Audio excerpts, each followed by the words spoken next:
If you want to network more at conferences while creating content, here's how you do it. All you need is a phone.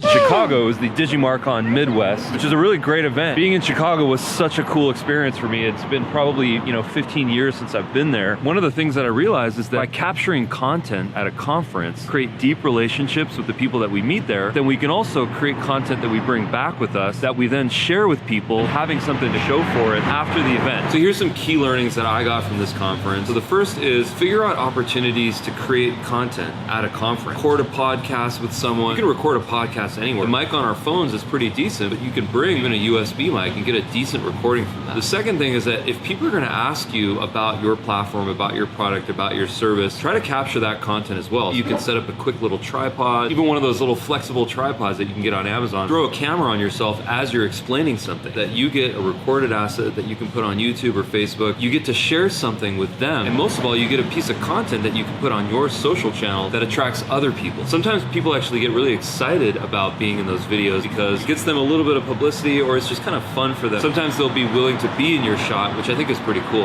Another thing overall is that when you put yourself out there and you show people that you can communicate and that you have a story to tell, is that they want you to share that story at their conference. The whole opportunity of speaking at this conference actually came about because one of the event organizers had seen a video of me sharing a story about video marketing. They had invited me to come give a talk, so I had a chance to talk at the LA event and then also at the Chicago event. Just the fact that you're capturing your content at a conference or anywhere attracts opportunities at conferences. Another key takeaway is that it's so easy to kind of get into our cliques and kind of hang out with the people that we know at the conference, maybe the people that we work with or someone that we hit it off with. It's all about getting outside of your comfort zone. One of the things that I did at one of the mixers, went around the room and I said, hey, would you guys like to be in a recap video that I'm shooting for the event? So I just used Apple Clips, kind of went around and recorded 3 or 6 second clips of a number of people in the room, and everyone was really excited, kind of happy to be in the video. Not one person said, no, I'd rather not be in it. From those clips, I was able to create a little recap video where I gave a little bit of an introduction and then kind of showed some of my experience, some of the great things that happened at the conference. That was something that I shared on LinkedIn, and then I mentioned everyone in the comments. So anyone that I had met or got their business card, mentioned them in the comments, and that way I took one little video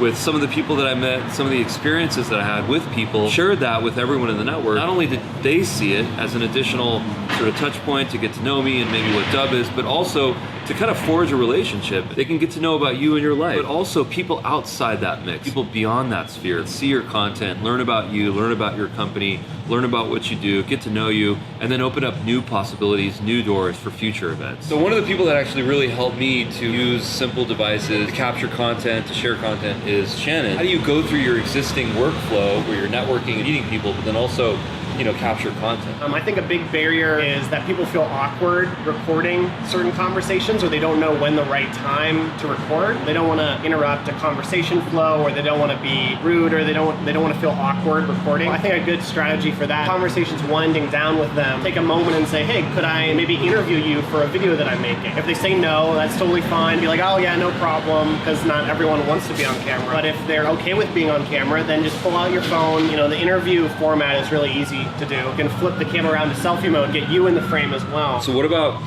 taking attaching it to your head? It's intimidating. Attach it to your arm. I think the best way is just holding it. Be sure to leave some kind of contact information where they can see the video. So, of course, usually you give them your business card, but make sure to say, oh, also, this is going to go up on my Facebook page, or this is going to go up on my YouTube channel. Chances are, if they're in the video, they'll want to share it. Another practice that I got into was connecting with people on LinkedIn right as I met them. Instead of saying, hey, let me get your card, or here's my card.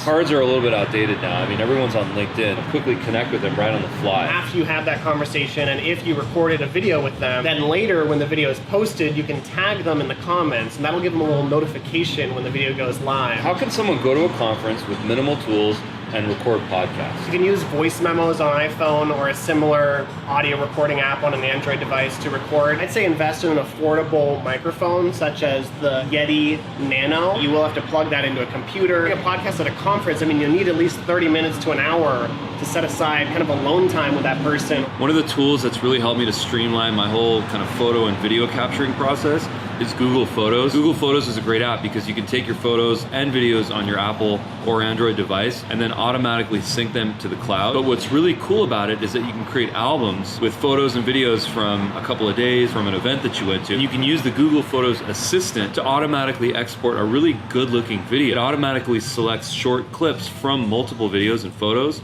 and then you can export that into a short, concise 30 to 60 second video that you can then share on LinkedIn, Facebook, Instagram, and Twitter. The great thing about this is that there's no manual editing involved. You can add music, and then you can add it to all your social channels. What I always recommend people do is to take a clip like that, maybe even just a simple selfie video that they shot at the conference, share that on LinkedIn, Twitter, Facebook, and then mention people in the comments. And that way they can kind of see what your experience was and then kind of forge a relationship with you. That's good for making more short form content. You want to make a longer piece of content that you might edit into a 10-minute video and post on your YouTube channel, then I'd recommend bringing along a friend or work colleague and have them shoot for you. That way you're freed up to network and have someone else record you going around the conference, maybe getting some B-roll shots. By B-roll shots, I mean general videos, people mingling in the lobby, speakers on stage. Edit that together into a longer video. Make sure you still get permission to record people, free you up a little bit more so you can do more networking and get more content. So creating content at conferences is great, and you're gonna see a lot of ROI from it. But let's just face it, when you go to a conference, the goal is to increase sales. So if you can, try to figure out a way that you can actually onboard people or sign them up to something directly within your business right at your booth. So that could be as simple as a form where they get a free trial, or a form to have someone contact them back. And don't forget, the people that are organizing the event, they work very hard to put these events together. They travel all around the world and they host these events, all the logistics, they coordinate with the hotel. There's a lot of work behind that. Remember to thank the organizers and the people that put the event together, to build a relationship with them, because who knows, maybe next time they're looking for a speaker